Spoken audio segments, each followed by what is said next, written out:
Ok, vamos online. Ujú.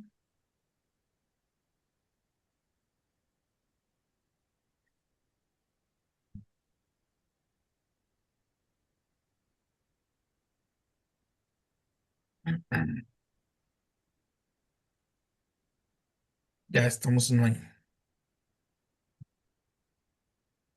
Ya estamos arriba, chicos. ¿Empezamos entonces? Sí. Ok. Hola, ¿qué tal? Buenos días. Bienvenidos a esta charla, el primer webinar en vivo. El día de hoy tenemos un invitado de lujo. Es un placer para mí presentarles al doctor Carlos Julio Polo Silva. Él es biólogo marino, investigador y consultor internacional con más de 2 décadas de experiencia en conservación y manejo de recursos marinos. Ha puesto especial énfasis en el trabajo con tiburones y rayas. Actualmente es director de Sharking Management and Consulting y se desempeña como consultor senior para América Latina, liderando procesos estratégicos de incidencia técnica y política en el marco de acuerdos internacionales de conservación.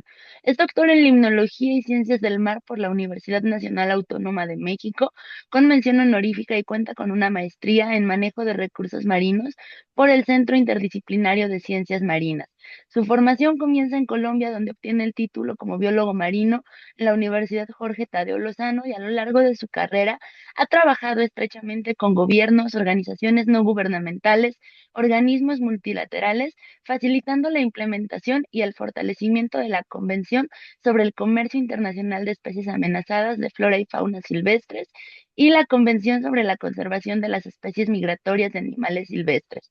Ha colaborado como consultor en distintas organizaciones de perfil internacional como The Pet Charitable Trust, el Fondo Internacional para el Bienestar Animal, entre algunas otras. En el ámbito académico también podemos decir que ha sido profesor titular y coordinador de programas en la Universidad Jorge Tadeo Lozano, liderando cursos de ictiología, cursos de biología pesquera y de diseño de proyectos de investigación. Asimismo, su producción científica incluye más de 38 publicaciones, entre artículos en inglés, español, libros y capítulos especializados, consolidando así su reconocimiento como un referente regional en ecología trófica de las Mobranyos y manejo pesquero. Bienvenido, doctor, muchas gracias. ¿Quieres contarnos qué te trajo aquí, cómo empezaste a trabajar No, en, muchas gracias a en ustedes por la CITES? invitación. Creo que hiciste una introducción mejor que la que pudiera haber hecho yo. Es un No, currículum extenso. no, no. Pues gracias a ustedes. Siempre es un honor volver nuevamente a ser invitados en los espacios de Somepec. Es muy chévere tener oportunidad de poder contar lo que se aprende, lo que se hace fuera de la parte académica o cómo aplicar la parte académica en todos estos procesos. A ver, ¿qué te cuento? Yo creo que tú hiciste una buena reseña de lo que he venido haciendo. Soy biólogo marino, he trabajado prácticamente la mitad de mi vida con tiburones, desde el pregrado hasta prácticamente después del doctorado. Seguí con tiburones, pero ya más que todo en la parte de gestión, en la parte de aplicabilidad de lo que ya conocemos o sabemos para poder aportar un poquito más en la conservación y uso sostenible de este grupo de organismos. ¿Cuál fue la otra pregunta que me preguntaste? Bueno, si querías contarnos un poco sobre ti, como bagaje que te tiene el día de hoy y cómo llegaste a CITES. Pues mira, tú lo diste muy bien, terminé el pregrado en el 2003-2004, sí, más o menos. Y estuve un tiempo en Colombia trabajando con Condictios, fue un proyecto que pasamos con una profesora que estaba en la Tadeo que se llama Marcela Grijalva. Ella me invitó a participar en un proyecto más que todo de rayas, y ahí estuve vinculado como un auxiliar de investigación. Y posterior a ese, me fui a hacer la maestría al CECIMAR. Ahí estuve bajo la tutoría del doctor Felipe Galván, que prácticamente es el tutor de muchos de nosotros que trabajamos con tiburones, no somos tiburonólogos. Y con él seguí en la parte del doctorado. Pero mira que durante la maestría de doctorado yo me enfoqué más que todo en ecología trófica. Yo trabajé en ecología trófica de tiburones, sigo en cierta forma vinculado a eso, revisando artículos. Tengo algunos estudiantes que se han dedicado a trabajar en esa rama.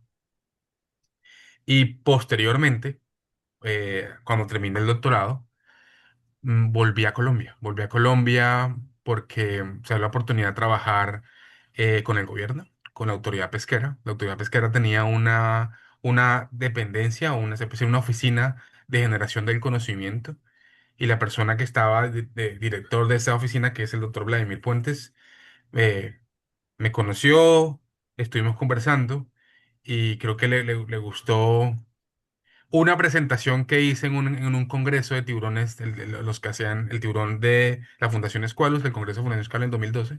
Ahí fue donde conocí a mi jefe y ahí me invitó a participar ahí, en la oficina. Allí estuve vinculado como 3 años. Entonces tuve la oportunidad de poder ver desde la perspectiva del gobierno cómo se maneja todo lo que tiene que ver con el tema de recursos tiburón, cómo se proponen medidas de manejo. Yo estuve no, en cierta forma apoyando las resoluciones enfocadas en ajuste del aleteo, la resoluciones de prohibición de captura incidental. Ahí estuve vinculado en ese proceso con la autoridad pesquera, pero estuve con ellos como unos 3 años. En el 2015 ya salí, volví un poco más a la academia, volví nuevamente a trabajar como docente de, de cátedra en la Universidad Jorge de Lozano en Bogotá. Y más ahí fui docente de zoología de vertebrados. Pero en el 2016 salió la oportunidad de ser docente de planta, ¿cómo se dice eso? Como parte del staff de una universidad. Pero me moví a una ciudad costera que se llama Santa Marta. Y allí fui docente de planta casi 3 años, sí, de 2017 al 2020. Y ahí estuve a cargo de las asignaturas de ictiología y biología pesquera.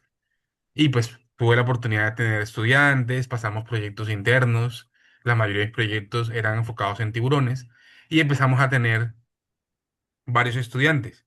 Mi esposa en ese momento estaba vinculada también con un proyecto del gobierno que recopilaba información pesquera del país, que era como el programa Observadores Pesqueros, y con la información que se colectaba allí, logramos tener 3 estudiantes, que igual fuimos, prácticamente codirigimos los dos, que se enfocaron en trabajar eh, más que todo rayas y tiburones en la región del Caribe. Y con ellos empezamos a tener estudiantes y nuevamente darles a conocer o enseñarles un poquito de la parte que habíamos aprendido previamente. Luego de que me fui de Colombia, volví nuevamente bueno, pues a la oportunidad estoy radicado en Estados Unidos. Bueno, soy colombiano, estudié en México y ahora estoy radicado en Estados Unidos, porque tuvimos la oportunidad de poder venirnos para acá para dar una mejor vida a nivel personal. Sobre todo tenemos dos niñas, ya no están tan chiquitas, o sea, son preadolescentes, y en ese momento eran pequeñas para que tuvieran una mejor vida. Y vinimos para acá, pero con la opción de que pueda trabajar con ONGs que desde el punto de vista desde la conservación, que ya había conocido previamente, ¿sí? Que estaban involucradas en todo este proceso de buscar herramientas para proteger los tiburones se puede decir, en convenciones internacionales, como son CITES, CMS, que son las más relevantes para estas especies.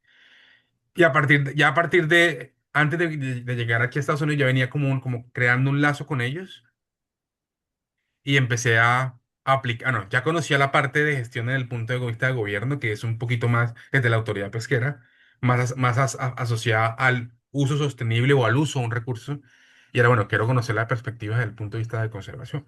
Y me fui al otro lado. Entonces empecé a ver lo que a veces no se vea a simple vista o que no es notorio, y empecé, bueno, este lado tiene algo muy particular que no solamente se enfoca en uso sostenible, sino también en mirar qué es lo que se tiene que proteger cuando se deba proteger, porque si no, al final no vamos a tener más nada que usar o más nada que poder utilizar.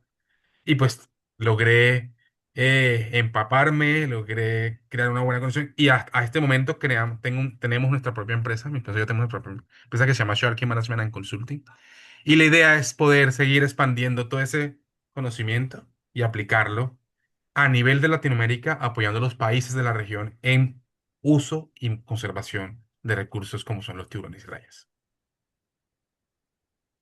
Qué padre y qué rico el resumen de tantos años de carrera, ¿no? Como bien decíamos al principio, es quizá un currículum extenso, pero no se formó de la noche a la mañana, ¿no? Entonces, pues muchas gracias por platicarnos. Hace un ratito fuera de la llamada, nos comentabas que llegaste como encargado como parte del gobierno panameño. ¿Nos podrías platicar un poquito acerca de cómo se hace una propuesta para una organización de este tipo y ya para irnos encaminando a lo que Claro. es el tema central de esta charla? Gracias. Pues mira que tú lo dijiste muy bien, no es un camino que se llega a la noche a la mañana, es a veces largo, pero también muy enriquecedor porque tú vas aprendiendo muchas cosas.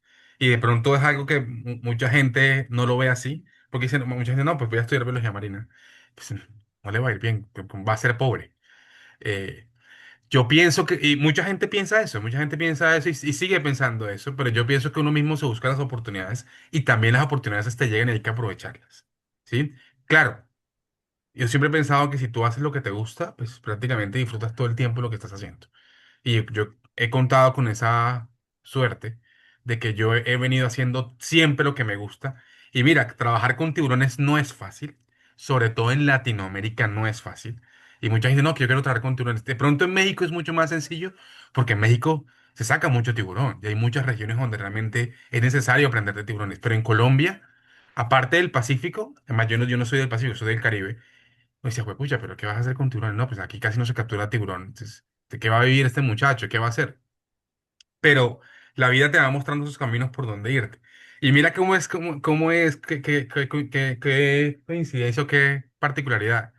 Mi objetivo de poder tener una maestría y un doctorado era porque yo quería enfocarme en la ciencia, ser un científico, como realmente nos forman a los que hacemos una maestría y un doctorado. Es, bueno, conviértase en un científico, eh, busque proyectos, financiación y publicaciones, ¿cierto? Eso es lo que realmente hace un científico. No está mal, para mí es una carrera, un área muy chévere, es lo que yo quería, pero a veces no solamente es la única. Hay muchas otras ramas por donde irse. Hay la gente que trabaja con consultorías, hay gente que trabaja con conservación, hay gente que trabaja con simplemente, hay gente que le gusta trabajar en campo, hay gente que se va en campo y se dedica a trabajar en campo. Y eso está bien.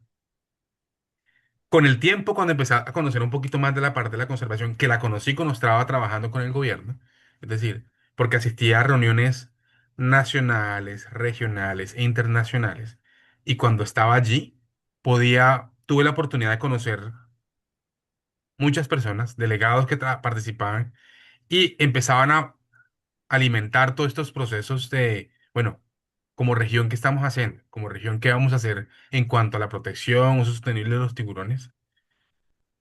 Y ahí me di cuenta que realmente los países participaban en un montón de convenciones que uno no tiene ni idea. Uno cuando está en la universidad no tiene ni idea que eso existe, porque la verdad no. Cuando yo estaba en el pregrado no tenía ni idea de que era CITES, no tenía ni idea de que era CMS, escasamente sabía lo que significaba IUCN, que era la IUCN, que era se puede decir que es la OIG, Organización Intergubernamental que maneja toda la parte científica a nivel global de todas las especies, de fauna y flora, ¿sí? Ya contés cuando ya empiezas a ver esto, yo, mira, aquí se toman muchas decisiones y no tenía ni idea que esas decisiones pueden ser, se puede decir, eh, direccionadas o mediadas también basada en información científica. ¿Qué pasa con el tiempo? Con el tiempo, yo pronto cuando yo empecé a trabajar en el gobierno y yo asistí a ciertas reuniones, en algunas me daba cuenta que esas decisiones tomadas por el país para cualquier manejo de un recurso tenían que tener una base científica. Es decir, que cada país tenía que tener un staff científico o al menos asesores que manejaran el tema, ¿sí? Antes, se puede decir, te puedo hablar hace 10 años atrás, se estaba empezando a que los países tuvieran una mejor asesoría en este proceso. Sí, ahora yo te puedo decir que eso ha crecido muchísimo porque los países han venido asesorándose con técnicos adecuados para poder tomar las mejores decisiones. ¿Por qué te digo eso? Porque realmente cuando uno empieza a empaparse del tema, empieza a asistir a estas reuniones, uno se da cuenta que cuando un país habla o un país menciona, dice, está bien asesorado, está hablando con potestad y está hablando realmente con seguridad de que lo que está haciendo está bien. Y no solamente lo hablo desde el punto de vista de Constrictor, lo hablo desde el punto de vista de muchos otros recursos. Porque en estas convenciones no solamente se ve tiburones, se ve todo. todo. Y hay convenciones que están enfocadas desde el punto de vista mucho más pesquero, y hay convenciones que están enfocadas desde el punto de vista mucho más ambiental de conservación. Por ejemplo, las participaciones de las OROPS. ¿Sabes cuáles son las OROPS? Las organizaciones regionales de ordenamiento pesquero, lo que son CIAT, ICAT, WCPF. Todas esas convenciones, su parte central, su núcleo central es la parte pesquera. Es cómo manejar un recurso que realmente es pesquero. La mayoría de ellas, la especie objetivo, no son los grandes pelágicos, no, son los túnidos, ¿sí? ¿Por qué? Porque pues, para nadie es un secreto que los túnidos es un recurso completamente comercial que prácticamente ayuda en la seguridad alimentaria de muchos países, pero también es un negocio, ¿no? Es un negocio lucrativo para algunas regiones, para algunos países, no tan lucrativo para otros, pero vale la pena aprovecharlo porque brinda beneficios a un país y brinda beneficios a unas comunidades. Entonces, esas convenciones tienen un núcleo central de, bueno, ¿cómo podemos seguir aprovechando de forma sostenible este recurso? Y otras, como el punto de vista de conservación, van por el otro lado, bueno, ¿qué hacemos para realmente darle mayor conservación? ¿Cómo llego yo a CITES? Yo llego a CITES porque empiezo a conocer que CITES también maneja tiburones. Yo, como así? ¿Que CITES maneja tiburones? Sí, es realmente en estas convenciones donde tú realmente puedes saber si un producto, un tiburón, es decir, carne, cartílago, eh, hígado, pueden ser prácticamente reguladas en un comercio sostenible. Entonces, CITES es la convención que maneja recursos, que prácticamente regula el comercio de tráfico, el comercio y tráfico de fauna y flora a nivel mundial.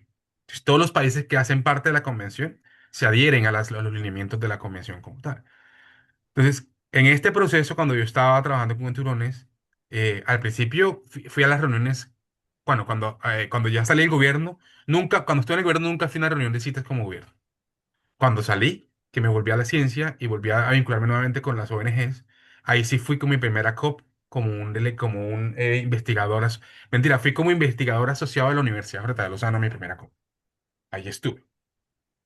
Y ahí estuve conociendo cómo manejaba, cómo funcionaba esto. Mi primera COP fue la COP del 2016, que fue la COP de Johannesburgo, que fue donde realmente entraron un grupo grande de condritos en el apéndice 2, los zorros, el tiburón sedoso y toda la familia Moguli. Ahí entró en el apéndice 2. Yo ahí no sabía mucho, estaba empapándome del tema, cómo funcionaban las cosas. Y realmente los países son los que, generalmente en las reuniones de las partes en ASCOP, es cuando los países llevan propuestas para consideración, para saber si se incluyen o no se incluyen en los apéndices de la convención. En reuniones previas eso no pasa, porque hay otras reuniones previas en cada convención. Solamente es en la COP donde los países pueden llevar propuestas. Esas propuestas, obviamente hay unos lineamientos para hacer las propuestas que lo tiene la convención y se lo distribuye a los países que son parte. Claro. Cada cierto tiempo o en cualquier momento tú puedes acceder a la página de CITES y decir, bueno, ¿cuáles son los requisitos para poder presentar una propuesta? Eso creo que es de consulta libre, pero solamente un país puede presentarla. Y hay unos requerimientos para cuándo tú puedes presentar una propuesta, porque hay unos tiempos límites para hacerlo previo, ¿sí?, a la siguiente reunión de las partes o COP. En este proceso, en el 2000, que estaba en este atendiendo estas reuniones, yo atendí yo participé como en dos COP como como científico, como delegado de la universidad, pero en el 2021-22 empecé a trabajar mucho con Panamá porque tengo unos colegas que también están vinculados a la parte de conservación. Y dijeron, oye, Carlos, ¿por qué no vienes y pues, no, sería muy interesante contar contigo? Y les dije, pues a mí también me gustaría trabajar con ustedes, sería chévere. ¿Y por qué no nos asesoras a nosotros y haces parte de nuestra delegación en estas reuniones internacionales? A nosotros nos serviría muchísimo tu consejo, tu asesoría para poder tomar mejores decisiones a mediano y a largo plazo en cuanto a la conservación y protección de las especies. Y fue en el 2022 cuando yo empecé, yo fui a mi primera COP como delegado como asesor marino de un país, en este caso Panamá.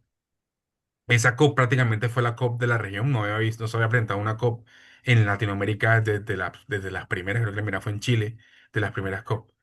Y esta COP marcó un hito porque realmente permitió la entrada de casi más de 100 especies dentro de los apéndices. Entonces, y además fue la primera vez que incluimos una familia, la familia, se puede decir, eh, más challenge, más compleja de poder ingresar, porque era la familia que representa, era la familia, una de las familias que representa más del 90% de los productos que encontramos en comercio internacional en los mercados asiáticos. Entonces, por eso era clave que esta familia entrara en el apéndice 2. ¿Para qué? Para que hubiera, empezar a haber una regulación. Antes de eso, no había regulación.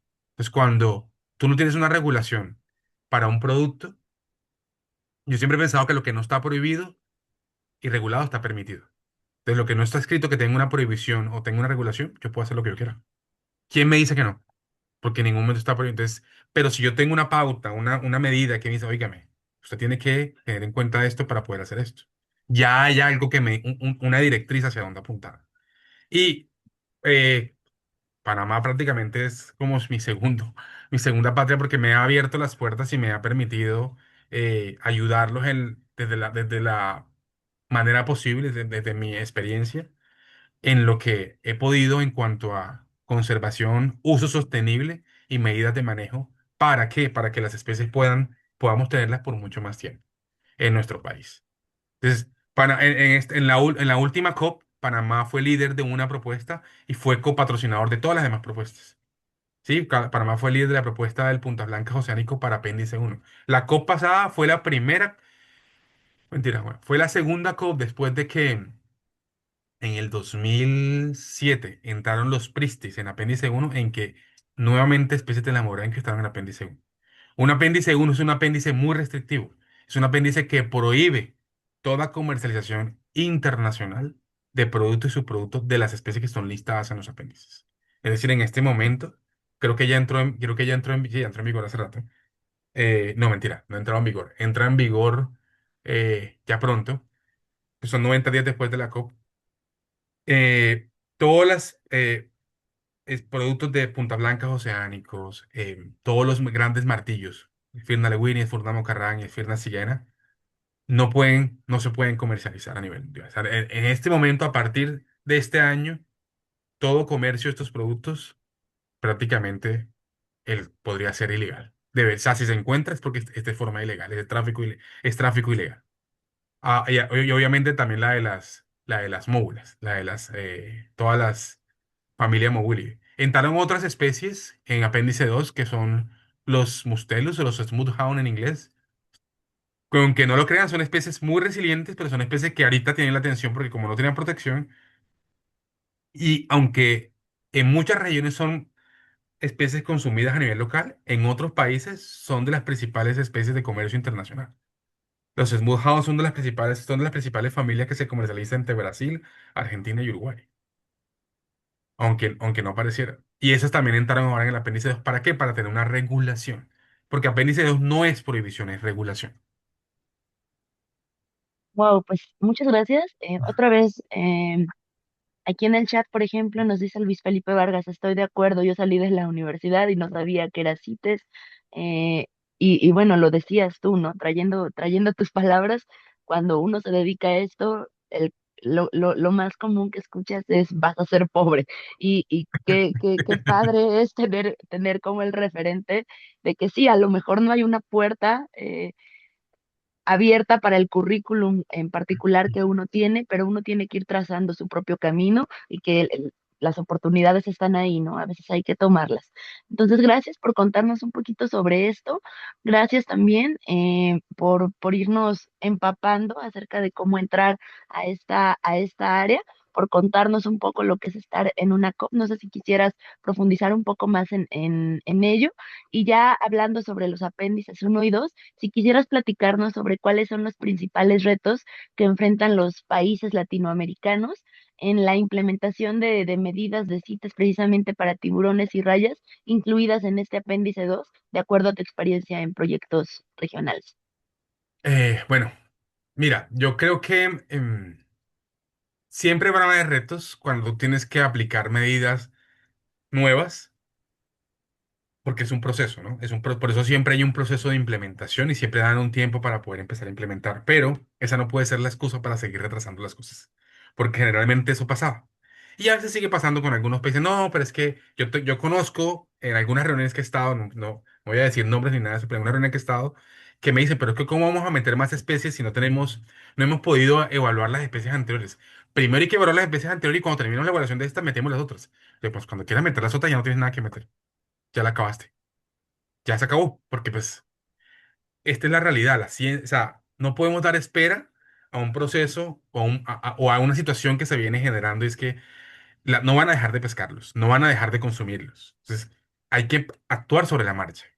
Y tristemente, si ustedes se dan cuenta, o si sí, creo que todos ustedes se dan cuenta porque trabajan con tiburones, en los últimos, se puede decir, 5 o 6 años, gran parte de la ciencia, de los investigadores que trabajan con tiburones, se puede decir que se han dirigido a un lado en que, bueno, con lo que estoy haciendo, cómo apruebo, cómo aporto a esa parte de conservación y manejo, cómo muestro esto que está pasando a nivel mundial, cómo muestro esta problemática. Y gracias a todos esos investigadores, que son varios y muy conocidos, tenemos la información científica para decir, mire lo que está pasando. Mire, prácticamente desde el 70, las especies pelágicas se están acabando. Una reducción del 70% de las especies. Ahora, las especies que están supuestamente costeras, asociadas a arrecifes de coral, hay un 20% de reducción de ellos, donde prácticamente en algunos lugares ya están prácticamente casi extintos, no se ven. Entonces, eso no lo teníamos antes. Esa información, ¿por qué? Porque ahora se están dando cuenta que esta información base sirve para tomar mejores medidas. ¿Cuáles son los retos que tienen los países? Generalmente los países de la región de Latinoamérica son los que, y no solamente los países africanos también tienen muchos retos, y algunos países asiáticos, en que primero no tienen suficiente personal para poder hacer eh, las inspecciones, poder hacer identificación de las especies. Entonces siempre hay que buscar mecanismos para poder capacitar a ese personal que tiene que ir a campo a identificar. Y no solamente el personal, se puede decir el técnico pesquero. Es clave que también se capaciten a los inspectores de aduanas, porque ellos también tienen un área clave donde realmente tienen que mejorar. Por ejemplo, son los inspectores de aduanas los que revisan al final que se va a ir a una exportación. Ellos en algún punto dicen, bueno, ¿qué es esto? ¿Yo cómo reviso eso? Un inspector de aduana obviamente va a leer el reporte del inspector pesquero, pero él también tiene que saber identificar. Y eso es clave. Y a veces, eso antes no se tenía en la cadena de poder capacitar inspectores de aduana. Ahora sí. Ahora sí, es clave abarcar toda la cadena para que todos tengan conocimiento de este proceso. Una de las cosas que yo me he dado cuenta en Latinoamérica es que no existe un sistema que pueda ser estandarizado y que se pueda replicar. Si yo capacito personales de planta a las entidades y que esas personas de plantas sepan cómo, o sea, reciban toda la capacitación, ese personal puede dispersar toda la información a todo el resto. Sé que una de las problemáticas que hay a nivel nacional o a nivel regional es que en las entidades de Estado el personal va cambiando frecuentemente. Sacan uno, entran uno. Y ese ha sido un problema porque la gente que sabía, se fue, la sacaron. Por eso siempre he creído que en los programas nacionales de cada país debe existir en la planeación anual financiamiento y un plan de trabajo para capacitar todo el tiempo, al menos 3, 4 veces por año, al personal nuevo que está llegando. ¿Por qué? Porque hay un personal que siempre va a estar allí, un personal de planta. Ese es el que tiene que recibir la capacitación inicial para que él pueda capacitar todo el que llega, ¿sí? Nuevo. Y así evitar ese vacío de que no es que no tenemos personal y el personal nuevo que llegó no tiene ni idea. Pues claro, pues no tiene ni idea, pero tienes la persona que estuvo capacitándose antes. Ese es uno de los retos que siempre se ha dado, pero la solución está ahí. El problema es que los países no designan fondos para poder hacer eso. Y eso es clave. Es clave porque sin eso, pues los avances son mínimos. Otra cosa, existen ahorita muchas herramientas genéticas para poder identificar productos o subproductos, porque echa la ley, echa la trampa. Así como hay productos que tú puedes identificar fácilmente con una guía visual, porque el producto está completo, está entero. Hay productos que son procesados y ahí sí es imposible identificarlo si no tomas una muestra genética. Pues hace unos 10 15 años tomabas una muestra genética y eso te demoraba 2, 3 horas para que te diera un resultado. Ahora hay unas herramientas increíbles donde tú tienes una máquina portátil que la llevas es portátil, que cabe en la mano, la llevas a puerto, tomas las muestras y te puede dar una información de 96 muestras en menos de 2 horas. A ver qué son. Y son herramientas que han venido desarrollando investigadores americanos con investigadores latinos. Hay un investigador colombiano que trabaja mucho en esto, que es el doctor Cardeñosa. y viene ayudando mucho en todos estos procesos. Pero esa es una de las retos. Y otra, no, aparte de las herramientas genéticas, no todos los países tienen la facilidad de comprar o tener acceso a esto. Entonces, lo que hacen esos países es, si no tengo acceso financiero para tener estas herramientas que son un poquito más costosas, ahora son mucho más asequibles. O sea, ahorita realmente tú puedes tener, esa máquina cuesta alrededor de 12.000, $15.000 en la portátil, y las muestras cuestan $1 o menos de $1 dependiendo del primer, dependiendo de la metodología. Antes era mucho más caro y antes tú, no, tú tenías que llevar todo un laboratorio porque no podías llevar todo eso hasta allá para procesar. Pero esos países que no tienen esa facilidad lo que hacen es fortalecer esos mecanismos visuales. Eh, Capacito personal para identificar aletas en campo. Capacito personal para identificar troncos. Hay guías, ¿sí? Hay muchas guías que existen y se pueden usar. Incluso muchas de las guías son guías que pueden ser usadas a nivel global porque son las mismas especies, ¿sí? Hay algunas particularidades, ya hay especies que son muy particulares de ciertas regiones que esas son excepciones. Pero eso hacen muchos de los países cuando no tienen acceso a esas herramientas que no pueden acceder. Esa es una.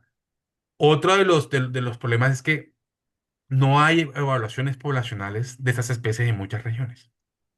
Y aunque puede sonar cliché, esa no puede ser la excusa para seguir haciendo lo que hacemos. No, pues no tenemos evaluación poblacional, entonces no podemos hacer una evaluación, pero sí podemos seguir capturando y exportándola. ¿Cómo así? Si no tengo una evaluación, entonces no puedo exportarla porque no tengo una evidencia científica que me diga que mi población está sana o no está sana. Entonces, uno de los requisitos, por ejemplo, que tiene apéndice 2 es que tú puedes seguir exportando el producto de una especie, pero para hacerlo necesitas una evaluación de dictamen, un dictamen de extracción no perjudicial, que es una evaluación que indique que lo que yo estoy sacando del medio natural de esa especie no va a perjudicar a largo plazo a esta especie. Muchas veces esa información no la tenemos. Entonces utilizamos información a nivel regional, a nivel global. Por eso IUCN es como la referencia base para poder saber cómo está una especie.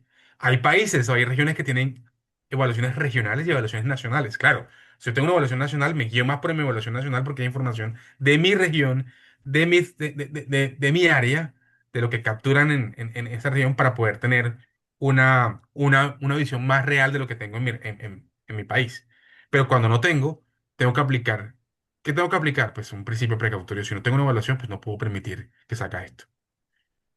No tiene sentido que yo, no, pues no tengo evaluación, pero sigo dejando que saque. ¿Y cuál es la justificación para que no, porque la evaluación está, pues si la evaluación está, haga la evaluación y mientras haga la evaluación cierre el comercio. Pero es Sí, difícil para ciertos países hacerlo. no, es bien complicado y en realidad sabemos que estas convenciones, pues, están ahí muchas veces para lograr estos acuerdos internacionales, pero pocas veces vemos todo el trabajo que hay detrás, todas las reuniones previas, ¿no? En donde, como bien mencionas, muchas veces no se entregan propuestas ni todo lo que hay detrás. O sea, realmente esto muy pocas veces tenemos pues la oportunidad de ver lo que sucede. Entonces, gracias por platicarnos y tenemos curiosidad, ¿no? ¿Qué papel juegan los talleres regionales de dictámenes de extracción no perjudicial en la preparación técnica de los países para la COP20? ¿Y cómo se evalúa la efectividad de estas alianzas entre ONGs internacionales y gobiernos latinoamericanos con la adopción de las propuestas de conservación? Retoma un poco lo que veníamos platicando. Esa es una muy buena pregunta y siempre ha sido una pregunta que estaba ahí como en el tintero. Bueno, ¿y estos talleres regionales sirven de algo? Mira, yo he participado en varios tareas regionales en cuanto a evaluación poblacional, pero es muy complejo al momento de, primero, de tener toda la información de una especie específica, una población, por todos los países. Generalmente eso no pasa. Segundo, cuando tú tengas una evaluación regional y bueno, pongamos un caso hipotético que se logra una solución donde a nivel regional llegamos a un dictamen de una especie. El dictamen puede ser favorable. Cuando un dictamen es favorable, es decir, es positivo, condicionado. ¿Está condicionado a qué? Hay una condición para que se pueda dar ese permiso. Esa condición, según mi experiencia y la forma mucho más fácil de hacerle seguimiento es que tengan una cuota. ¿Por qué? Porque esa cuota le va a decir a CITES, esta es mi forma de poder hacerle seguimiento a este DEM regional que propusieron este país, para esta especie. El problema es, ¿quién maneja esa cuota? ¿Cómo la regulan? cómo la distribuye entre ellos para decir, no, porque tú me estás dando más a mí y me estás quitando menos a mí.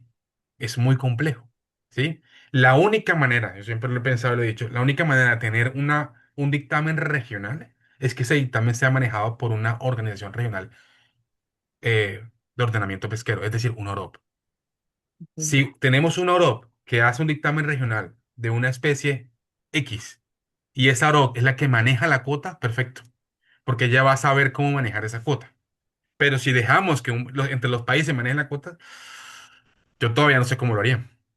Sería demasiado difícil de poder crear los lineamientos para que sea equitativo y que realmente ellos sigan ese monitoreo y ese seguimiento, mientras que un OROP tiene que hacerlo. Mira, te pongo un ejemplo fácil. La OROP del Pacífico Norte y Sur, que es la que realmente maneja toda la región del Pacífico este tropical, que es la CIAT, ¿sí? Ellos tienen cuotas de atunes. Sí, y las cuotas de atunes también están basadas de acuerdo a la capacidad de acarreo de cada país, ¿cierto? Y le dicen, a este país le corresponde tanto, a este país le corresponde. Obviamente, esas cuotas están asociadas a muchos factores, entre eso capacidad de acarreo, número de barcos, número de licencias permitidas. Pero si pasamos, ellos también tienen una cuota, perdón, una cuota, tienen un límite de mortalidad de delfines. Tienen una PIT, que es el APIC. Ese límite está dado creo que por embarcaciones o por países, no estoy muy seguro. Algo muy similar puede ser para tiburones. Coloquemos una cuota para tiburones que sea manejada ¿por quién? Por los países que realmente sabemos que capturan estas especies de tiburones. No se ha hecho. Pero te coloco el otro ejemplo. La OROP del Atlántico, del Atlántico Norte, que es la ICAT, sí tiene cuotas específicas para ciertos tiburones. Tiene una cuota para macos y tiene una cuota para sub. Y esa cuota la dividió por países. ¿Cuáles países? Los países que se sabe que con información previa capturan ciertos volúmenes de estas especies, ¿sí? De la otra especie, le dice, bueno, la cuota asignada para tiburón, bueno, para tiburón azul va a ser tanto para España, tanto para, ¿cómo se llama? Eh, Estados Unidos, tanto para no sé qué. Y ellos hacen esa regulación o hacen ese monitoreo de esa cuota. Cuando la cuota se llene, ya no se puede permitir sacar más de esa cuota para desembarco, porque es una cuota de desembarco o una cuota de captura, ¿no? Dependiendo cómo lo veas. Entonces, el reto es cómo hacerlo. Para mí es la única forma de hacerlo a través de una Europa. Ya se estaba probando estrategias para poder hacerlo. No sé cómo se va a hacer, cuándo se va a hacer, pero esa es la idea. Y la otra pregunta que me hiciste fue, bueno, ¿cómo se alinean esas alianzas entre ONG y países? Miren, muchos países son muy esquivos a trabajar con ONGs, o muchos países son muy, se puede decir, prevenidos, o sí, como con cierto temor a trabajar con ciertas ONGs. Y eso es válido, o sea, eso va a depender de cómo les ha ido, qué experiencia tengan con ellos, pero en, en mi experiencia, y lo que yo he visto es que, infortunadamente o afortunadamente, los países no tienen la capacidad de hacer todo solos, ¿sí? Y aparecen ONGs que tienen dentro de su misionalidad y su visión apoyar ciertos procesos. Cuando tú te reúnes con una entidad particular, sea ONG, academia, tú dices, mira, lo que tú estás haciendo me interesa, esto me sirve para esto y esto y esto. Estos son mis principios, esa es mi misionalidad. Y la ONG te va a decir, o la academia te va a decir, claro, estos son los míos y este es el objetivo de este proyecto. Si realmente buscamos esos puntos centrales donde transversales, donde podemos trabajar juntos, perfectos. No quiere decir que una va a obligar a hacer algo a la otra, porque a veces pienso que realmente los países sienten que si una ONG los apoya, tienen que hacer lo que dice la ONG. Y eso generalmente, eso no pasa, en mi perspectiva. Y tristemente no, las ONGs o las instituciones privadas tienen ese núcleo financiero para apoyar estos procesos de implementación, de mejora de medidas, de mejora de herramientas.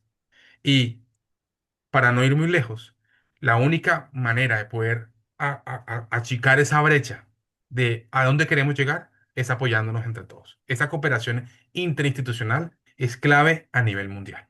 Si no nos apoyamos entre todos para un problema que acoge al océano, al planeta, a la región, y vamos tirando por lado a lado, obviamente desde diferentes, se puede decir, se llama intereses, vamos a aportar muy poquito. Y además que ahí viene el problema de que hay muchos intereses personales y hay muchos egos.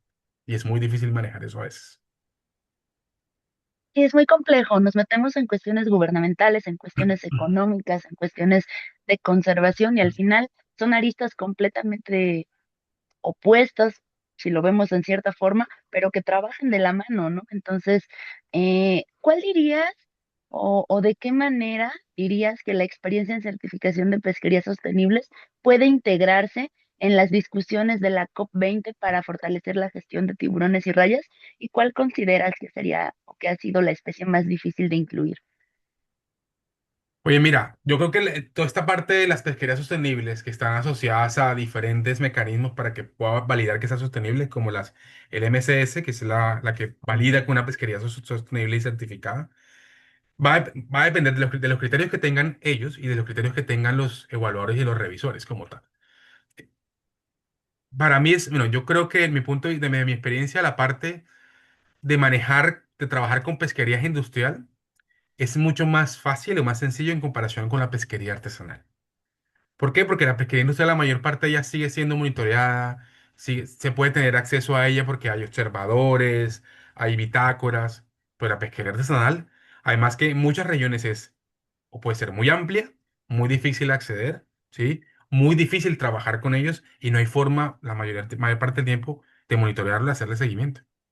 Es casi imposible porque muchas de esas embarcaciones no tienen un sistema satelital para seguimiento, tienes que estar en campo para ver cuánto llegan y qué traen. Entonces, y va a depender cuántas embarcaciones hay, cuántas asociaciones. Entonces, eso es complejo y eso ha sido una de las limitantes a nivel, yo diría que a nivel mundial, no solamente a nivel de nuestra región. En la región es algo muy complejo, pero mira que en los últimos 4 o 5 años, esa brecha ha empezado a cerrarse. ¿Por qué? Porque los gobiernos, en apoyo con otras instituciones, gubernamentales o privadas se han venido acercando a las comunidades a decirles, miren, entendemos su preocupación, entendemos ustedes que esto es prácticamente su modus vivendi, de su medio de vida, pero empecemos a trabajar en conjunto porque si bien eso hace parte de su seguridad alimentaria y tú no puedes quitar la seguridad alimentaria de las comunidades costeras, eso hace parte de su derecho institucional en cualquier parte del mundo.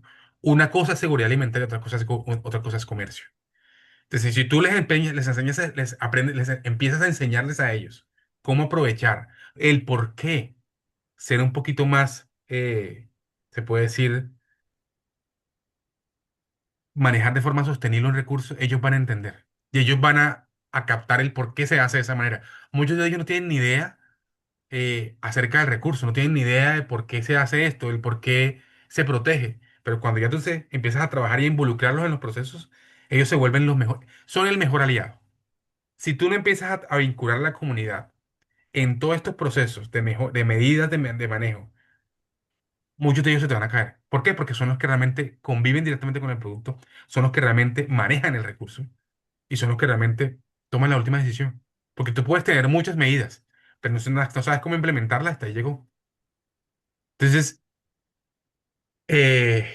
se puede con pesquería sostenible siempre y cuando mantengan unos estándares que realmente me diga que esa pesquería sostenible no está afectando ciertas poblaciones. ¿Cuáles especies han sido complejas? ¿Cuál fue la especie que no se ha podido incluir? Sí, una o varias. ¿Cuál consideras que ha tenido mayor complejidad o que ha costado más trabajo incluir? Uy, para mí la especie, la propuesta más difícil de incluir fue la inclusión de los cachorrinídeos, toda la familia. Ok. ¿Por qué? Porque es una familia muy variada, con 54 especies. Bueno, de esas 54, dos ya estaban en CITES, que fue el Punta Blanca oceánico, estaba en el apéndice 2 en el 2013, y el sedoso, que entró en el 2016. Esos ya estaban, pero los demás no estaban incluidos.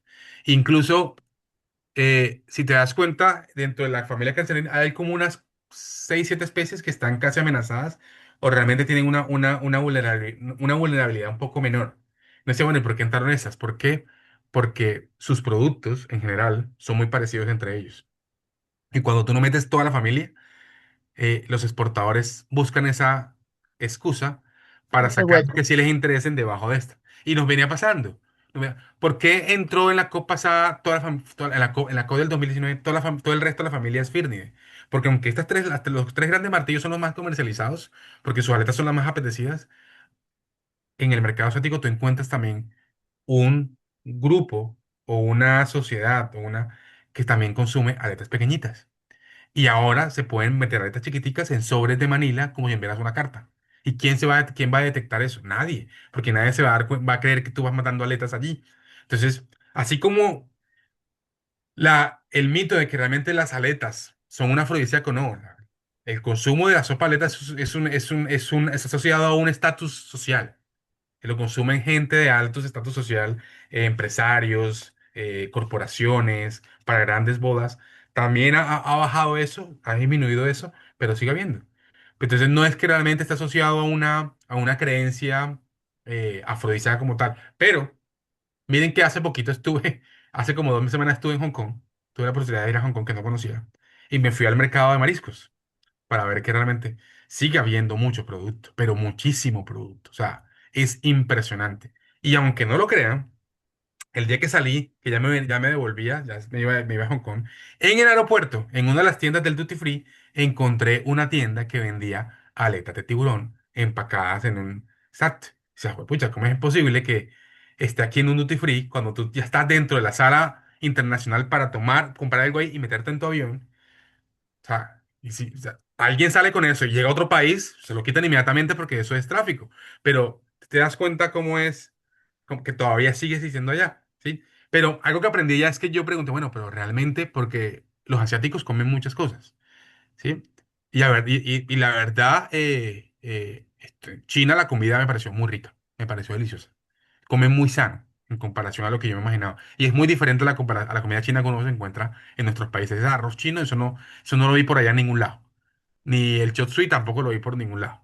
Comen muy diferente, comen muy sano. Pero sí pregunté, cuando estuve en el mercado, porque no solamente vi tiburón, vi aletas de tiburones, vi algo que saca mucho de México, vi vejigas, fish maw, vejigas natatorias de peces, sobre todo la de la totoaba. Son carísimas.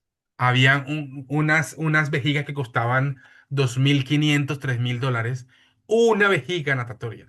Entonces decía, pucha, pero yo decía, pero por qué es tan costoso? ¿Qué es lo que hace todo eso? Y vi muchas cosas que no te podrías imaginar, cosas que ni siquiera imaginé que se comieran. O sea, se comen las cianobacterias. Sí, exacto, la misma cara hice yo cuando la vi. Sí, sí, sí, ¿cómo así? Bien, claro. Entonces pregunté, bueno, ¿cuál es la razón de por qué consumen tantas cosas de estas? Y lo primero que me dijeron es que en su cultura y en su forma de pensar, ellos creen que si esto es beneficioso para su cuerpo, lo es. Y para ellos, eso es lo último que quieren pensar. Entonces, si ellos creen que, por ejemplo, que el cartílago de tiburón que consume les va a traer un beneficio en salud, se lo van a comer. Porque en su cabeza saben que eso les va a brindar un beneficio. Y así encuentras pruebas que digan que no. Culturalmente, ellos tienen fe de que eso los va a arrojar un beneficio. Y por eso lo siguen comiendo. Y ok. Una especie de placebo, ¿no? Al final de cuentas. Eh, Exactamente, exactamente. Porque realmente todos los beneficios que le han atribuido a los productos de tiburón no han sido comprobados científicamente. sí, ¿no? ¿Dirías que de la inclusión de estas especies, de los carcarínidos, de toda la familia y lo que hemos estado platicando, se han visto resultados ya o todavía es muy pronto para saber? Mira, sí se han visto un poco resultados porque a partir de la COP 19 que fue en Panamá, que incluyeron mucho más especies, que ahí no era prohibición, sino una regulación mucho más estricta. Muchas Ujú. especies, muchos países que no tenían evaluaciones poblacionales, dijeron, no tengo evaluaciones poblacionales de estas especies, tengo algunas de las que tengo, puedo hacer un dictamen, pero las que no tengo no puedo hacer nada, entonces tengo que cerrar tengo que prohibir la pesquería, el comercio de ellas. La pesquería puede seguir, pero el comercio internacional lo tengo que prohibir. Y muchos países han optado por medidas mucho más estrictas. Es decir, o han cerrado por completo el comercio internacional, han cerrado el comercio nacional o han regulado el comercio nacional para simplemente manejarlo a nivel local, ¿sí? Por ese lado. Eh, y otra cosa es que las CITES, la Secretaría, cada cierto tiempo hace una cosa que se llama la revisión de comercio significativo, el ERAST. Esa revisión de comercio significativo es que hacen una revisión de la base de datos de Comercio de CITES y revisan cuáles especies, después de haber sido incluidas en los apéndices, siguen apareciendo con grandes volúmenes de comercio con el tiempo. Eso quiere decir que o siguen saliendo de forma ilegal o están saliendo de forma legal con mecanismos de regulación muy laxos o no están cumpliendo de forma adecuada. Entonces, cuando hacen esa revisión de cuáles especies están saliendo, cuáles son esos países que tienen altos volúmenes de comercio, y hacen una revisión, estos países hay que revisarlos. Y esos países entran en un listado donde tienen que ser revisados para saber qué pasaba. Después de la COP 19 hubo una revisión de comercio significativo, creo que fue 2023, en el RST, y se creó una combinación de 20 países, o por 5 o 6 especies. De esos 20 países, la mayoría el comercio era comercio ilegal, ah, ilegal, pero aparecía de forma legal porque decía que cumplían con todos los requisitos. Que va, muchos no tenían DEM, no tenían una evaluación poblacional como tal, y lo que hicieron los países para que realmente es poner una cuota cero o simplemente cerrar el comercio de esas especies hasta que tuvieran información. Entonces, sí está sirviendo, sí ha servido porque, por ejemplo, dentro de, bueno, en la última revisión no entró ninguna especie de la COP19, pero ahorita va a haber una nueva revisión de qué ha pasado con el comercio. Vamos a ver qué aparece. Va a ser muy, muy interesante ver qué ha pasado entre el 2023 a la fecha en cuanto a qué se ha comercializado. Y posiblemente los altos volúmenes de carcharrínido, gran parte de ellos van a ser ilegales. Pues bueno, nos acercamos a la recta final de este webinar Mm. y vamos a hacer unas últimas preguntas antes de abrir los micrófonos. Eh, ¿Cómo dirías que se puede garantizar ya en torno a todo esto que nos platicaste, que los compromisos adquiridos en la COP20 se puedan traducir realmente en acciones concretas de manejo pesquero, de conservación en países pues con capacidades institucionales limitadas? ¿Y cuál dirías que es el próximo paso para los elasmobranquios en CITES? Mira, yo creo que de acuerdo a la última COP, que fueron propuestas mucho más ambiciosas, porque entraron varios en apéndice uno, era la única Sí. forma de poder, es la única forma que tenemos ahorita, de cierta forma, frenar ese descenso acelerado de esas especies. Si no incluiríamos esas especies ahorita, en unos 5 o 10 años, esas especies van a desaparecer. Vamos a ver qué va a pasar ahora que incluyeron apéndice uno. Uno esperaría que el comercio debe, de pronto no desaparecer del todo, pero debe bajar sustancialmente.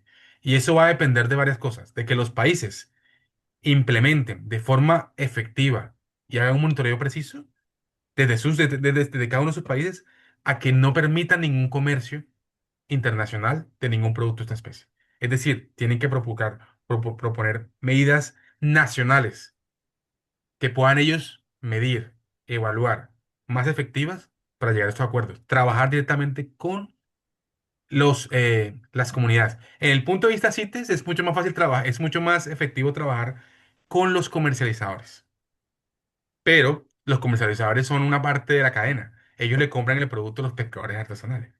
Si el pescador artesanal se involucra en el proceso de decirle, mire, esto está prohibido acá. Si usted lo saca para vendérselo a un comercializador, usted está prácticamente interfiriendo en una reducción práctica, casi extinguiendo una especie. Y eso está prohibido a nivel ya mundial. O sea, no puede salir.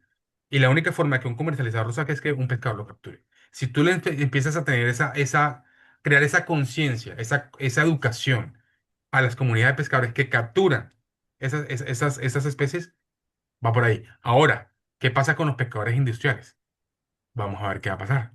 Ellos tienen que reportar todo eso a los países de la cual hacen parte y a las OROPs de la cual hacen parte, para poder saber si realmente el porcentaje de captura, porque muchas de las especies que entraron ahorita en el apéndice uno son especies pelágicas, son especies capturadas principalmente en la pesca industrial, que es el punta blancas oceánico, que son las moulas. Bueno, afortunadamente en la región el tiburón ballena no lo capturan, pero aunque no lo creas, en la CIA también se comen el tiburón. ¿Por qué? Porque la aleta del tiburón ballena es una de las aletas más costosas que hay. ¿Sí? Entonces, yo esperaría, en mi opinión, la única manera, o sea, la siguiente fase para que realmente tengamos mejores medidas de manejo es que los países busquen medidas más efectivas nacionales y locales para la regulación y manejo sostenible de las especies. Algo fácil. Cierren cualquier comercio internacional de especies que no tenga ninguna evaluación poblacional y coloquen medidas nacionales más estrictas. ¿Qué? ¿Cuáles son?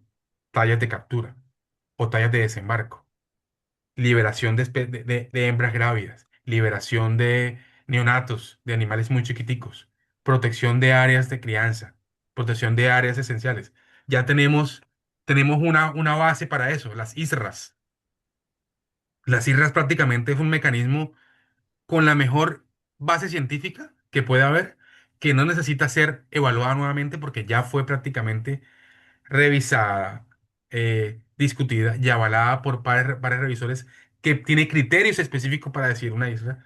Simplemente es oficializarla a nivel nacional por los gobiernos y decirle, ya aquí está la base que esta área debe ser protegida. ¿Protegida cómo? Si es difícil protegerla completamente, es listo, entonces no puede haber ciertos artes en esta área. Se prohíbe el uso de ciertos artes en esta área, solo se prohíbe el arte, tal tipo de arte, ¿sí? Bajar los porcentajes de captura incidental, porque en muchas regiones, lo creamos o no, los tiburones son parte de la captura incidental y no captura dirigida, pero aunque la realidad sea otra, ¿no? No, no, eso no es captura dirigida, es captura incidental, claro, pero la captura incidental son 4.000 toneladas, ¿sí? No, ustedes que son mexicanos, ¿ustedes saben cuánto saca México anualmente en tiburones a nivel global? ¿Tienen No, idea? no tengo nada. 40.000 toneladas métricas. Ese es el volumen de descarga o de capturas que tiene México de tiburones. En global. Global, global. Es hartísimo. Es muchísimo. Muchísimo. Y eso es anual. O sea, eso es mucho.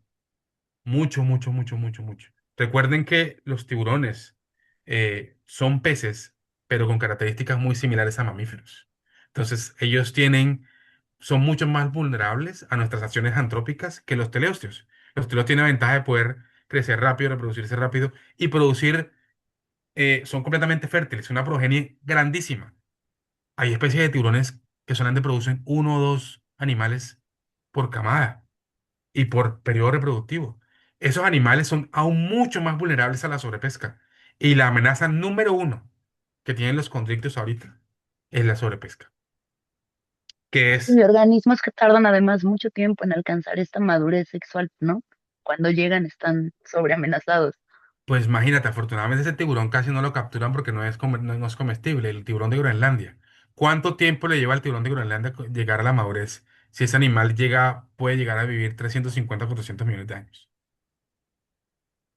Muchísimo, muchísimo tiempo.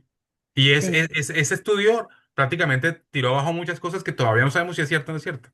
Porque a partir de ese animal se encontró que pueden vivir hasta 350 millones de años y cuando se pensaba que realmente la mayoría de tiburones llegaban a 26, 27 años, que es el promedio más grande que tenemos. ¿Quién sabe si realmente cuando lo hagan en otra especie, volvamos otra vez o qué pasó aquí? No sabemos.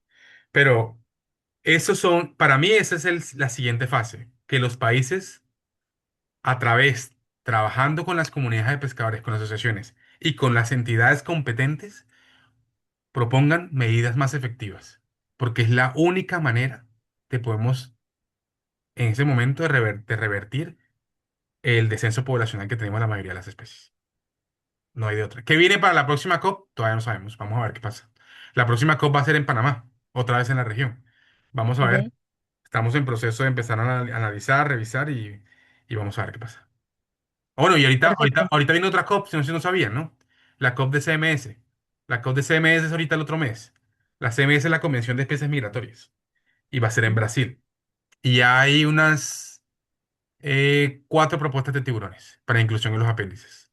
2 propuestas de Brasil, que es la inclusión de los Smoothhound, de Mustelus smithii en el apéndice, creo que 2, y la de la escuatina, el tiburón ángel, que esas de Brasil, son de Brasil. La propuesta de inclusión en el apéndice 1 de los grandes de 2 tiburones martillos, que son el Lewini y el Mocarrán, que es de Ecuador. Y la propuesta de Panamá de inclusión en el apéndice 1 de SMS de la familia Alopidae, de los zorros. Pues vamos a ver cómo nos va. Esperemos que bien, doctor. Muchas gracias. Para mí fue sumamente enriquecedora esta plática. Yo tengo para hacer preguntas todavía 2 horas más, pero creo que me toca pasarle el micrófono al público. Entonces, vamos a abrir micrófonos, a ver si en el chat, ya sea en Facebook o por aquí, tenemos alguna pregunta. Entonces, si quieren levantar la mano y vamos moderando estas preguntas. Muchas gracias.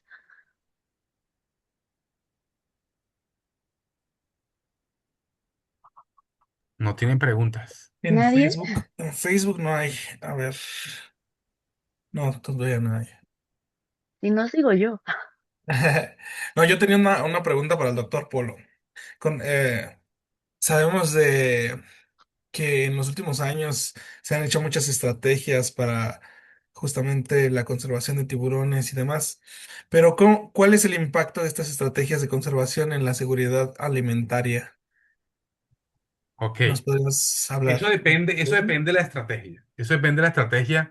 eh, y por ejemplo, desde mi punto de vista, ojo, seguridad alimentaria es algo que es innato para las comunidades costeras. Y eso no Mm, debería entonces, entrar en discusión de que si es permitido o no es permitido. Eso debe ser permitido siempre. Porque son comunidades que han vivido eso y que realmente, en mi opinión, por ejemplo, si un pescador captura, o una comunidad, si un pescador captura de forma incidental una especie de tiburón que está vulnerable, pero lo captura uno, ¿sí? Máximo dos, ¿sí? Eso es un incidental. Eso no, y dicen, pues esta es mi captura para poder alimentar a mi familia. No le puedo decir que no, ¿sí? Porque pues es cierto. Pero una cosa es cuando tú coges la seguridad alimentaria cuando capturas 20 30 ¿sí? 50 animales y la excusa no puede ser, no, pues que eso es seguridad alimentaria. No, pues ¿cómo va a ser seguridad alimentaria? Y eso es negocio, ¿sí? Entonces, mira, te pongo un ejemplo. En Colombia, las comunidades costeras sobre todo del Pacífico y algunas del Caribe, todavía dependen del consumo de contextos, sobre todo para consumo local.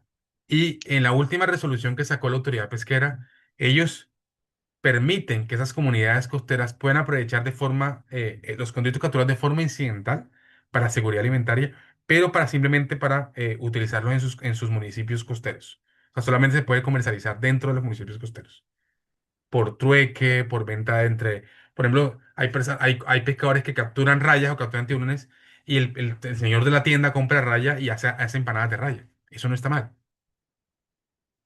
eso está bien. Sí, eso no lo veo mal. Lo que sí me parece que no está mal es que lleguen las cadenas grandes de supermercados o que lleguen las cadenas grandes de restaurantes a comprarte un producto y poner en la carta, no, aquí vendemos filete de pollo o ensalada de raya ahumada. Ahí estás yendo en contra de una regulación que tiene un país o realmente afectando porque estás vendiendo un producto en una cadena mayorista impulsando a que realmente eso se siga haciendo. Para mí eso sí está mal. Y eso no debería afectar la seguridad alimentaria. Y ojo, si te das cuenta, la seguridad alimentaria es algo que está inherente a las comunidades costeras pescadores artesanales. Eso no es inherente al comercializador de aletas ni de carne de tiburón. Eso no necesita seguridad alimentaria. Eso es un negocio. Entonces, el comercializador que vende aletas o vende carne no es cualquier comercializador. Estoy segurísimo de eso. Es un comercializador que tiene ventas al por mayor, tiene empresas, es la realidad. Para no ir muy lejos, en países de Sudamérica, no, en Centroamérica, Costa Rica, Ecuador, Perú, los empresarios que exportan aleta tienen congeladores enormes para guardar los productos. O sea, no guardan dos, tres cuerpos, guardan kilogramos, guardan toneladas. Entonces, eso no afecta a la seguridad alimentaria.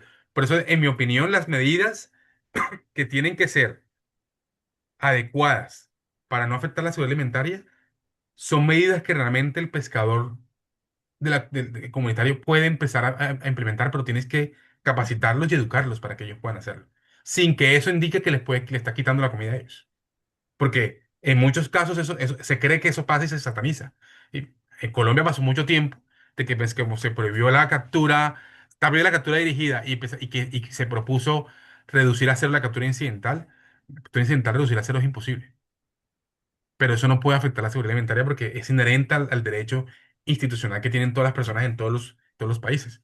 Y no podría, ¿cómo decirle? No, yo no puedo decirle eso. Pero entonces va a depender de la estrategia. Incluso ahorita estamos trabajando con Shark en un proyecto con pescadores del Caribe para reducir captura incidental. Y las medidas para reducir esas capturas vienen de ellos. Ellos proponen cosas, lo vamos a probar eso si esto funciona. ¿Sí? Y yo le he dicho, miren, no quiere decir que si usted captura una raya o dos rayas, va a estar judicializado, ¿no? Pues la capturó, utilícela. Y ellos la venden internamente dentro de la comunidad o la cambian por otros enseres, la cambian por aceite, la cambian por arroz.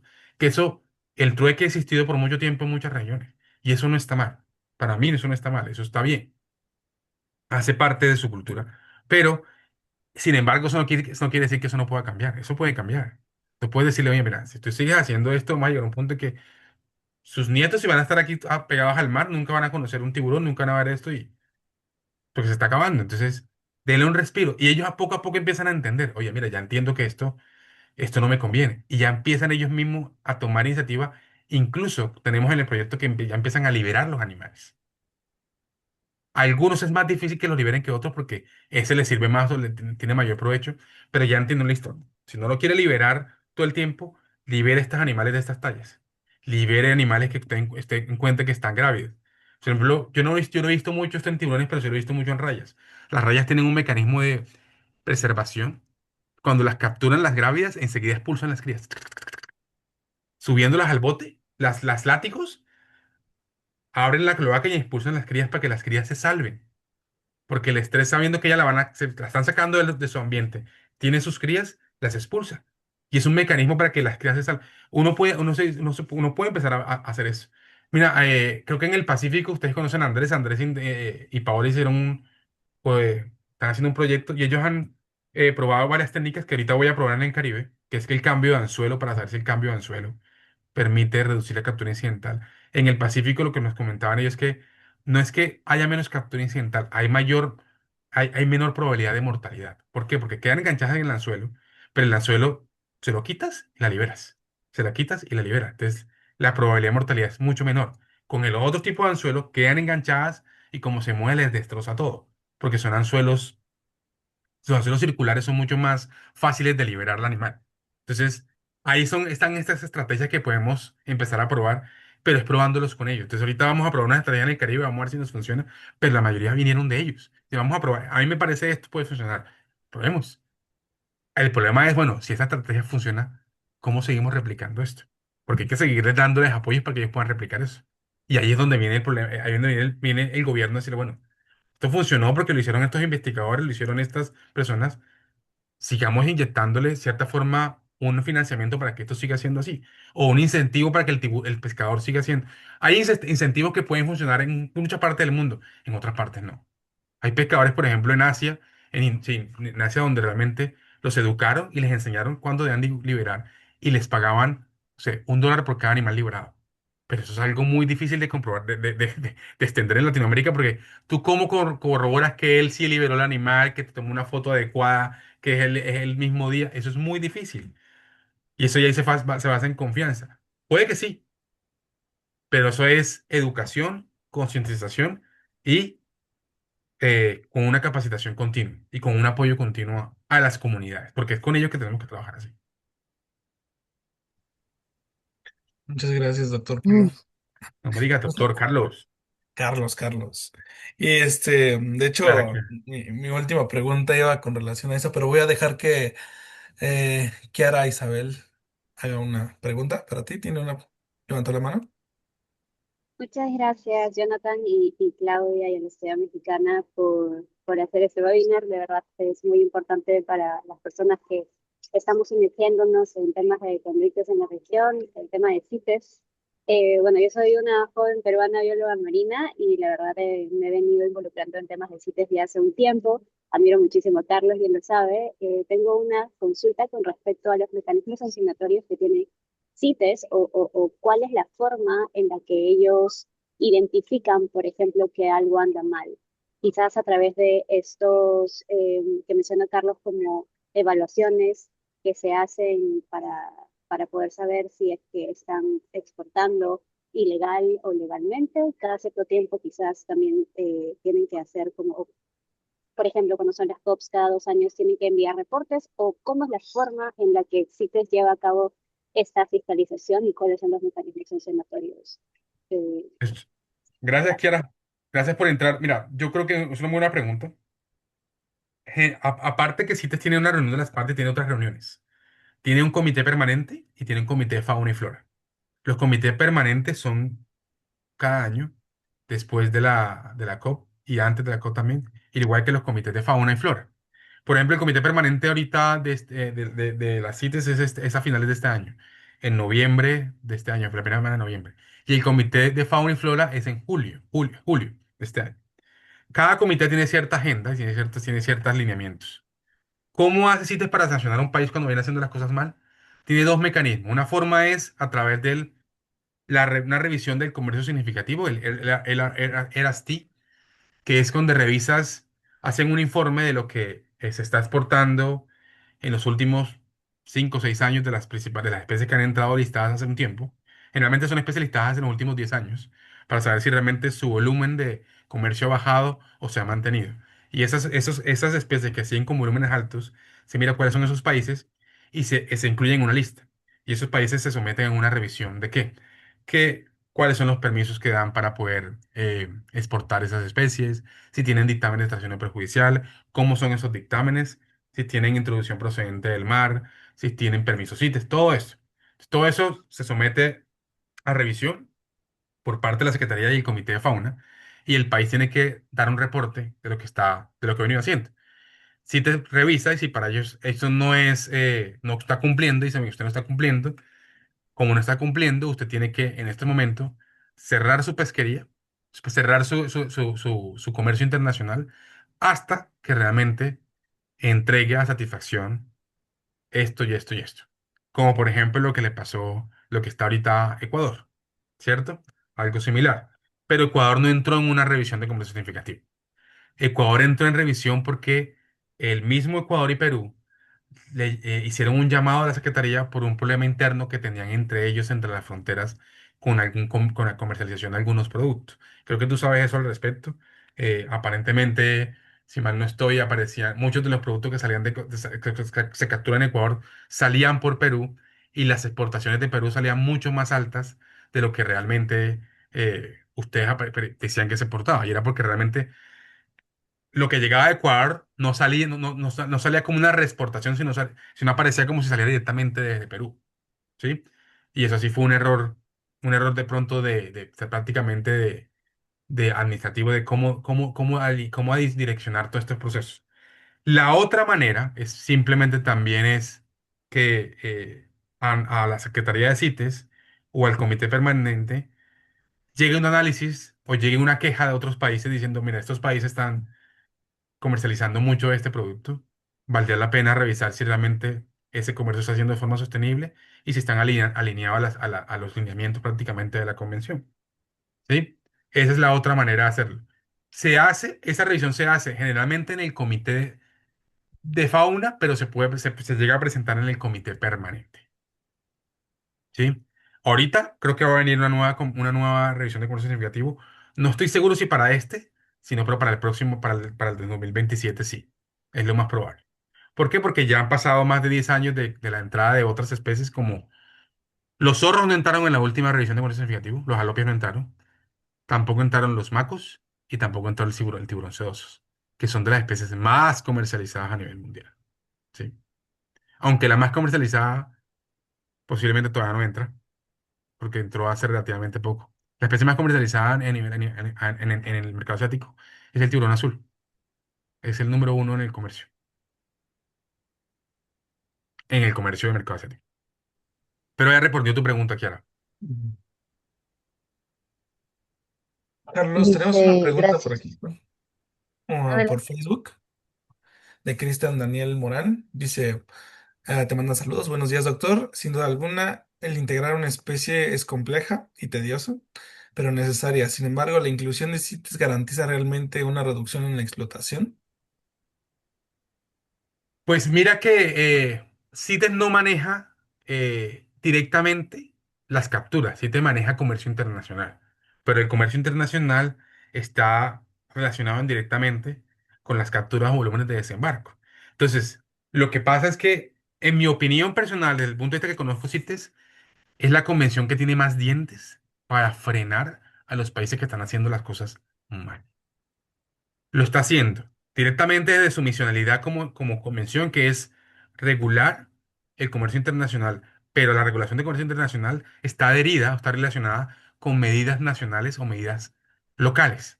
Entonces, esto está obligando a los países a revisar su normativa y a revisar qué medidas tienen y cómo esas medidas están siendo efectivas o no efectivas. Porque cuando sí te dice que está haciendo las cosas mal, mire qué está haciendo. Muéstreme cuál es su porcentaje de captura incidental. Si su exportación de sus productos vienen de captura incidental. Ah, no, pues que nosotros no tenemos captura incidental. ¿Cómo así? Si no, no es que la captura incidental sí está ahí, pero no hay un porcentaje. Entonces, cuando tú no tienes un porcentaje de captura incidental, todo lo que tú saques, así no es objetivo, no tienes cómo justificar lo que no lo sea. Es decir, te pongo un ejemplo. No hay un porcentaje de captura incidental, pero el 80% de la captura de tiburones es incidental y el 20% objetivo. Oye, pero es que si tú digo que el 80% es tiburón y el 20% objetivo, eso no es incidental, eso es dirigido. Sí, pero yo no tengo una normativa que me diga cuál es el porcentaje que debo parar de incidentalidad. Lo que yo te dije ahorita, de lo que no está prohibido, está permitido. Entonces, ese tipo de cosas son medidas más locales que en cierta forma ayudan a que esa presión por la captura de algunas especies vulnerables disminuya.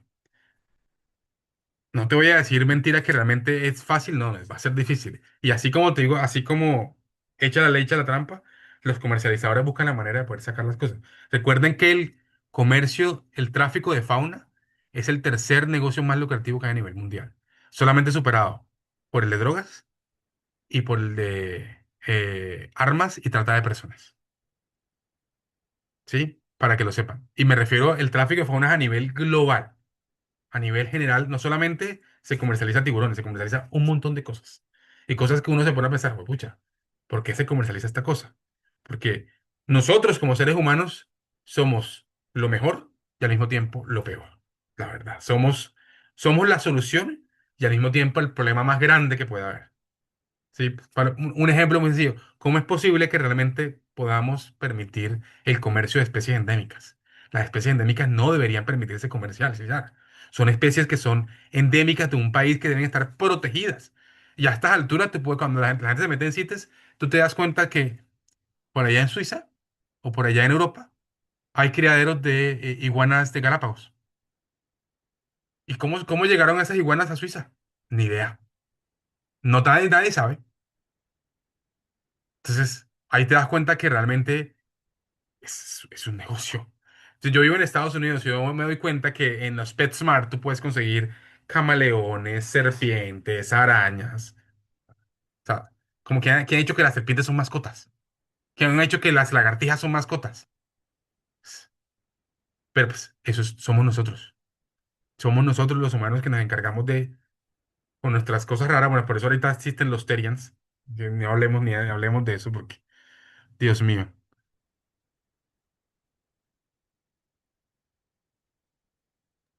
Muchas gracias, Carlos. Aquí en Facebook ya no tenemos más que saludos de Néstor Alejandro de Progreso Yucatán. Te mandan saludos. Gracias, gracias, Néstor Alejandro. Y pues no sé si tienen por ahí alguna otra pregunta aquí en Zoom. Pero Claudia tenía otra pregunta, no sé cuál es la pregunta que iba a hacer Claudia. No, no, no tengo otra pregunta. En realidad iba a ya ir despidiendo esta sesión, pero por ahí tenía el micrófono apagado y bueno, no, no pasa nada. Pero tenemos una más de Miguel Suárez en Zoom y nos dice, buenos días, doctor Carlos, ¿cómo estás? ¿Cómo se están gestionando actualmente los datos biológicos, pesqueros y de comercio de tiburones en Colombia desde que se prohibió su comercialización y se consolidó su manejo como recurso hidrobiológico? Y de pronto, ¿sabes cómo esta información aportará a las decisiones de Ujú. manejo y el cumplimiento de CITES? Hola Miguel, gracias por la pregunta. Miguel fue un estudiante mío en Colombia. Y ahorita está en México. adoptada por ustedes.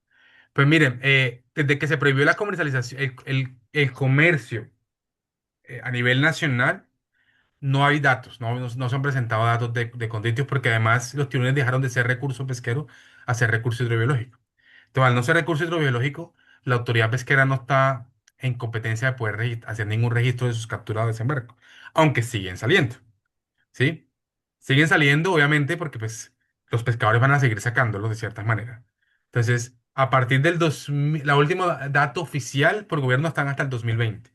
Del 2021 a la fecha, los datos que pueden estar, se pueden conocer son datos de investigaciones de proyectos de investigadores que han venido trabajando con comunidades, ¿sí? Que tienen sus datos de monitoreo y de este tipo de cosas, pero no hay datos oficiales como tal.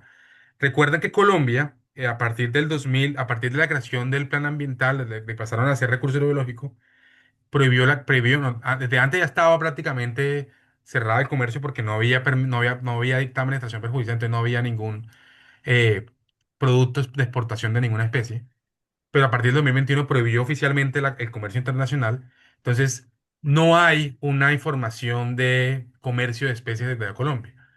En el 2023 apareció en la base de datos de CITES un reporte de 3 toneladas de aletas de tiburón puntas blancas oceánico. Pero eso fue explicado y fue detallado que provenía de tráfico ilegal. ¿Por qué? Porque ya venía la prohibición de exportaciones, no había permisos de exportación. Entonces, en este momento Colombia tiene cerrado todo comercio.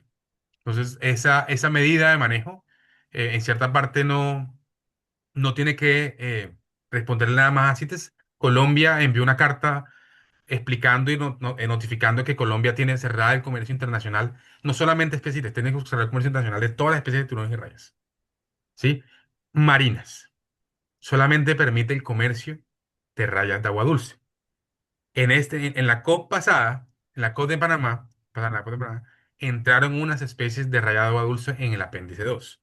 Esto quiere decir, no sé si esas especies son las que se comercializan en Colombia, no estoy muy seguro, pero si esas especies se siguen comercializando, tendrían que tener un permiso CITES y un dictamen de extracción perjudicial. Son las únicas que podrían permitirse exportación bajo los lineamientos de un apéndice 2. Pero habría que revisar porque no estoy muy seguro si son las mismas especies que fueron listadas en el apéndice 2 las que se comercializan desde Colombia. Generalmente se comercializan entre Perú, Brasil, porque son especies ornamentales, son las rayas de agua dulce, las potamotrigo. Pero el resto, no hay ninguna otra información que pueda estar aportando porque Colombia en este momento está cumpliendo con las medidas. Tiene cerrada exportación, pues no está afectando el comercio CITES.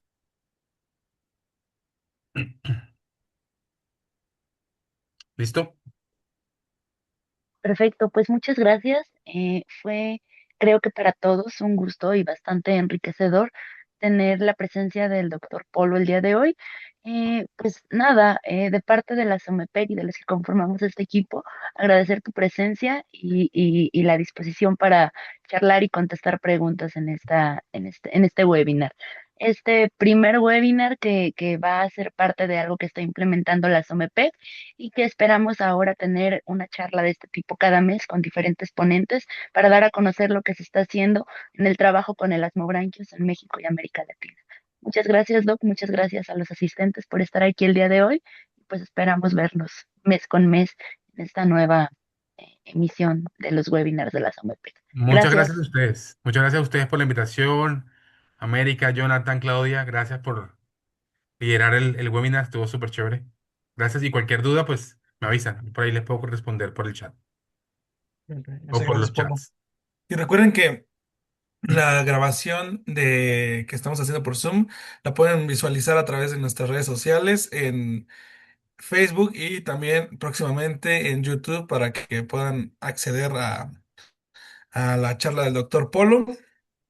Así que estén atentos para nuestros próximos webinars y actividades. Muchas gracias. Muchas gracias, Polo, Claudia, todos, Jonathan. Nos estamos viendo el siguiente mes por aquí.